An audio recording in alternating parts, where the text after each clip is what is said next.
So, how exactly do you install JavaScript? Well, for the most part, you don't. Actually, all web browsers can run JavaScript, which is great because a lot of devices have web browsers on them. So, when you write something with JavaScript, it will run on all sorts of devices and operating systems. So, you have a few options for writing JavaScript. Let me show you a few things you can do to follow along with this course. You could download a code editor. Here I have Sublime Text. You could also use Visual Studio Code or Atom or any code editor. And I've created an HTML file because HTML files can be opened in web browsers. And I have these script tags.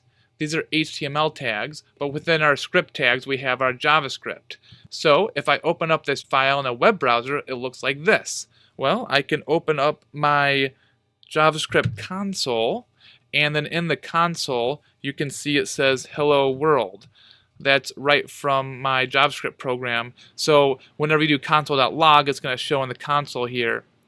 You could also just use the code editor that's included on freecodecamp.org. Like I mentioned, this course follows along with the JavaScript curriculum on freecodecamp.org, and there's a built-in JavaScript editor right in here, and then it shows you the console down here.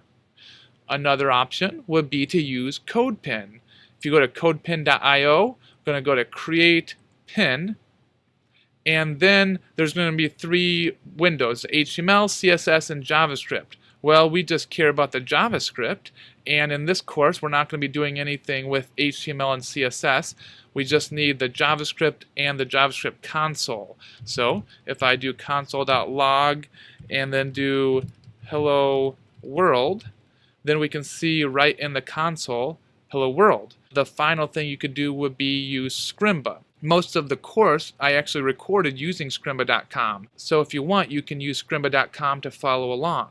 Once you log in, you just click the plus button. I'm going to do JavaScript, Playground, and then confirm, and it's going to open up a new JavaScript window. Now I can increase the font size here, and it already has console.log hello from JavaScript, and you can see in the console right here hello from JavaScript. Also, if you hit reload, it reloads everything, and you'll see this pop-up, hello from JavaScript. So that's something interesting about Scrimba, is that it has two ways of logging in the console. We have the pop-up, and then we have the console here. You'll see that in this course too, the two different ways of logging to the console. The first thing we'll talk about in JavaScript is comments. Comments are lines of code that JavaScript will intentionally ignore. They don't do anything. They're just used to create notes for yourself and others about what the code does. So if you do // you can make an inline comment. An inline comment means it's at the end of a line of code. For instance, I can put var number equals 5. That's a way to declare a variable, and we'll talk more about that later. But right now we're just talking about comments. You can see that this code is in color because the code editor knows that that's code that's going to run, and the comment is automatically grayed out because it's not going to run. We can also do an inline comment, or a multi-line comment. If we do a /* and I can put this is a, and then I can put multi-line comment, and I'm going to end with a */. So it begins with a /* and ends with a */. And you can put as much text as you want in between these, and you can see this is all grayed out because it's all a comment. And then afterwards, I can put number equals 9, and you can see it will be in color again because it's no longer commented out. Now we're going to talk about data types and variables. In computer science, data is anything that is meaningful to the computer. And JavaScript provides 7 different data types that you can use within JavaScript. Now, some of the more obvious and most common are strings and numbers. A string is just any sort of text. A number is a number. Now let's go from the top. So undefined is something that hasn't been defined. you may have a variable that you haven't set to be anything yet. Null means nothing. So you've set it to be something, and that thing is nothing. So you can say this is null or nothing. A Boolean means true or false. We talked about strings. A symbol is an immutable primitive value that is unique. Now, we'll talk more about those later. Number is a number, and an object can store a lot of different key value pairs. Again, we'll talk more about those later. Now, you are often going to set data into a variable. A variable allows computers to store and manipulate data in a dynamic fashion. It's basically a label to point to the data. A variable is almost like a box, and you can fill it with anything. You'll fill it with the data that you want.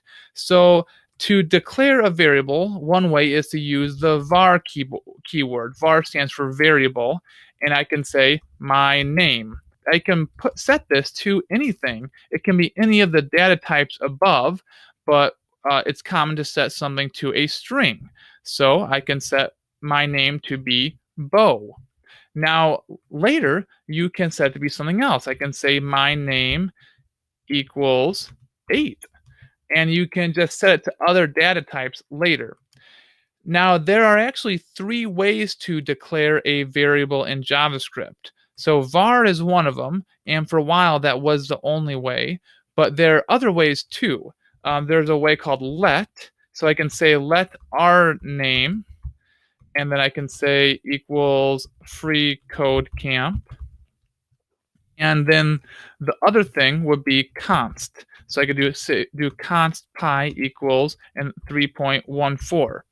Now, the difference between var, let, and const, var is going to be able to be used throughout your whole program. Let will only be used within the scope of where you declare that. Now, we're going to be talking about let and const more later, so I'm just giving you a brief overview of what they are now. Const is a variable that should never change. It can never change. So, like right up here, I declared my name, but then we changed it here. So it started out to be Bo, and we changed it to 8. A const, you can never change it. If you do try to change it, you'll get an error. Okay, that's all for now, but like I said, we'll be talking more about the different types of variables later. There's a difference between declaring variables and assigning variables. Here's how you assign a variable: var a and then the semicolon. I didn't mention this earlier, but you end all lines in JavaScript with a semicolon. Well, it's not actually required. You can actually just skip the semicolons completely, but most people recommend that you put a semicolon just so it's obvious where the end of the line is. So here we are just declaring a variable to be called A. And then here we are assigning a variable. We're declaring and assigning in one line. So we're declaring it var b, and then the equal sign is the assignment operator. It means that 2 is being assigned to b. We're not checking if b equals 2, though. We're just assigning 2 to b. So after that, we can actually assign other things. So I can say a equals 7. So now I've just assigned 7 to A. I didn't have to declare A because it was already declared. And I can also say that B equals A. So I've now assigned the contents of A to B. I'll put the semicolon there. One thing I want to tell you about is console.log. Console.log allows you to see things in the console. So I'm going to console.log A. And if I load this here, you can see down here in the console, it shows 7. So right now we've assigned A to be 7, and so when we console.log A, it shows 7 down there. If we put another console.log right here, this will allow us to show what A was up here and then down there. So console.log. Now if I run that, we can now see at first a was null, and then now it's 7. So here it's null, and then it's 7 down here. So you can check what variables are at various points in your program.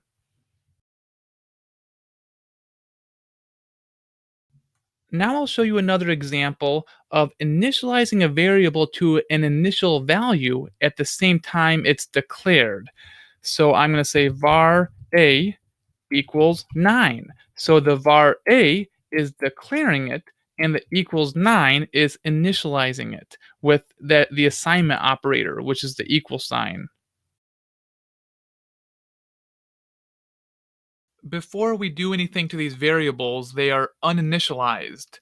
That means their value is undefined. We have not set them to anything.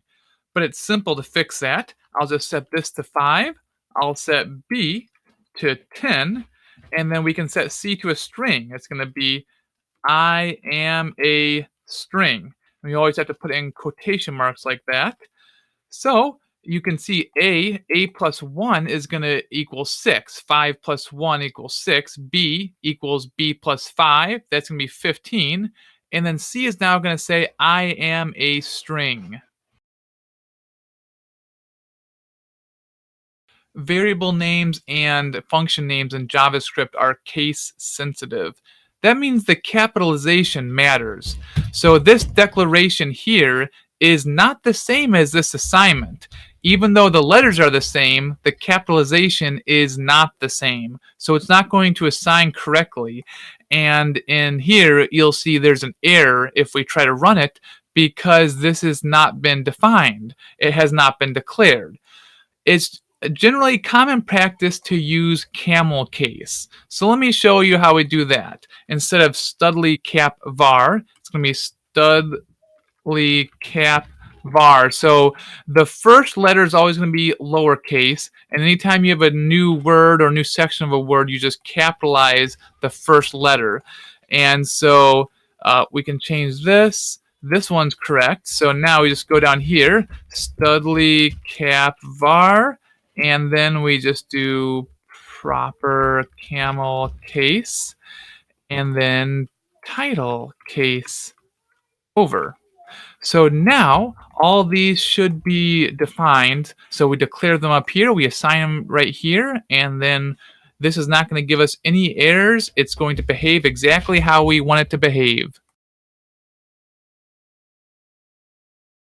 Adding two numbers in JavaScript is pretty straightforward. You just use the plus operator. So this says 10 plus 0, which equals 10.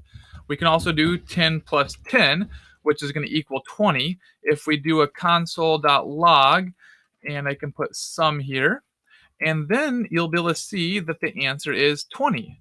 Right in the console, 10 plus 10 is 20. And subtraction is also what you would expect. We have the subtraction sign here. This says 45 minus 0. We can also do 45 minus 33, and then that would equal 12. So the difference variable equals 12 now. Multiplication in JavaScript uses this asterisk or star symbol here. So this says 8 times 0, which is 0. Or we can change it to 8 times 10, which is 80. So now the product variable equals 80. You can divide in JavaScript with this slash symbol. So this says 66 divided by 0. We can change this to 33. So now 66 divided by 33 is 2. Quotient equals 2. To increment a number means to add 1 to it. So here we're incrementing my var by 1. So it starts at 87. 87 plus 1 is 88. There is a quicker way to increment a number. Instead of doing this, we can just do myvar plus plus. Myvar plus plus. Now we have incremented myvar from 87 to 88. We learned about incrementing a number with plus plus. You can also decrement a number with minus minus. That means subtracting 1. So right now, my var is going to equal 10. 11 minus 1 equals 10. We can do the same thing with the minus minus operator. So now my var still equals 10. We can also create decimal numbers with JavaScript. These are sometimes referred to as floating point numbers or floats. You can see this is one here, 5.7. It can be anything. I'm going to make one called my decimal, and then I'm going to store it as 0.009. Anything that has a decimal point in it is a decimal point number. Multiplying decimal point or floating point numbers is the same as multiplying integers. So we have 2.0 times 0.0. If I just change this to 2.5, now the answer to the product is going to be 5. And I can console.log that so you can see if I just put product, and if we do the browser here, you'll see that the answer is 5. You can also divide decimal point numbers. So in this case, I'm going to change this to 4.4. So now the answer to quotient is 2.2. Quotient equals 2.2. The remainder operator looks like a percent sign, and it gives the remainder of the division of two numbers. So for instance, if I want to find out the remainder of 11 divided by 3, I can do remainder equals 11, and then I'm going to put the percent sign, which is the remainder operator, 3.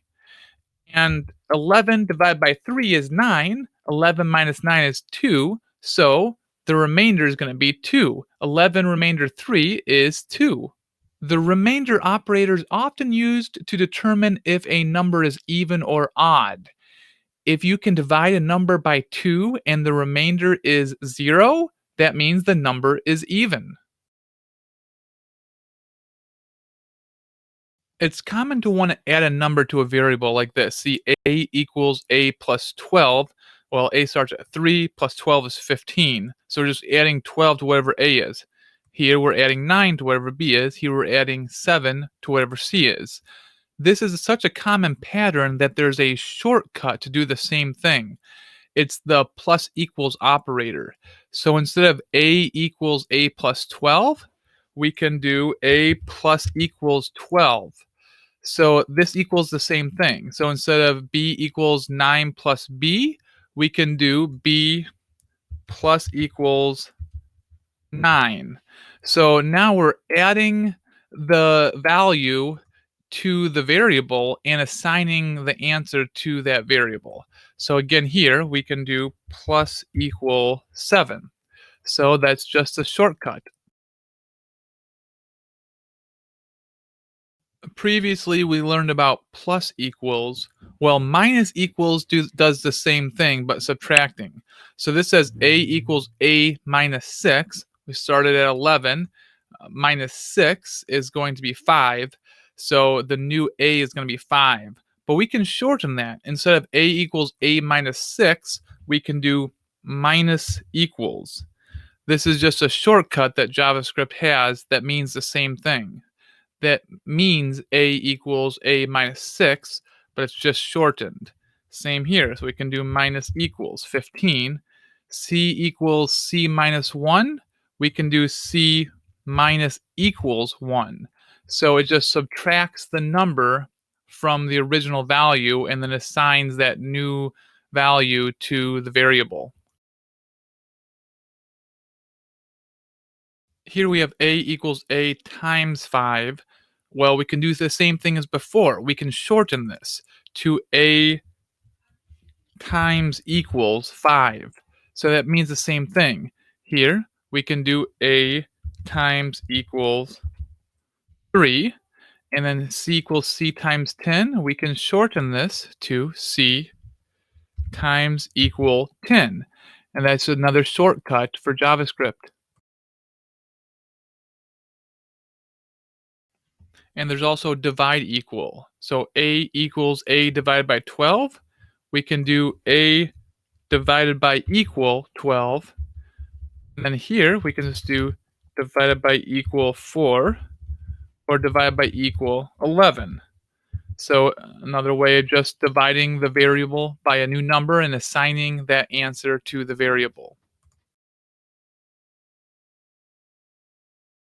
We've already mentioned strings a little bit, but anytime you have some characters surrounded by quotation marks, they can either be single quotation marks, double quotation marks, or backticks. It's a string. These are called string literals, and you can create them just like you see above. I'm going to do a few more. So var my first name equals Bo, and var my last name equals Carnes. So that's how you create a string in JavaScript. Sometimes your string contains the quote symbol. Now, normally the quotes identify the beginning and the ending of the string. But what if you have something like this? I am a double quoted string inside double quotes. So I'm actually trying to use these quotes right inside the string, but the JavaScript doesn't know what to do about it. It thinks that this is the whole string. When it sees the first quote inside the string, it thinks we're at the end of the string. So there's something called an escape character. So if you want to escape a quote, that means it will no longer be considered the end of the string. I'm going to put a backslash. So if I put a backslash before each of these quotation marks, JavaScript no longer interprets it as being the last character in the string. So now you can see this is a full string. And then if I log this out, console.log, and I put my string, you'll see that it's not going to show the quotation marks. So, I mean, it's not going to show the backslashes. It shows the quotation marks without the backslashes because when we put backslash quotation mark, JavaScript knows that this should just mean a quotation mark. We talked about escaping a quote character like this, where you put a backslash before the quote character, so JavaScript knows that this is supposed to be a literal quote character inside the string. However, you're not going to have to escape quote characters very often because there are other methods of accomplishing the same thing of having a quote character within a string. So a common way is to use, instead of having your string start with double quotes, have it start with a single quote. So a string can either be surrounded by single quotes or double quotes. So this time we're just going to have single quotes. And now I can remove all of these escape characters from inside the string here. Okay, so now you can see that JavaScript still knows that this is a string, even though it has these double quotes inside. An additional thing you could do is use backticks. So if I put a backticks before at the beginning and the end of the string, now I actually can use single quotes and double quotes both within the string. But right now, I'm just going to focus on showing you the double quotes or the single quotes with the double quotes inside.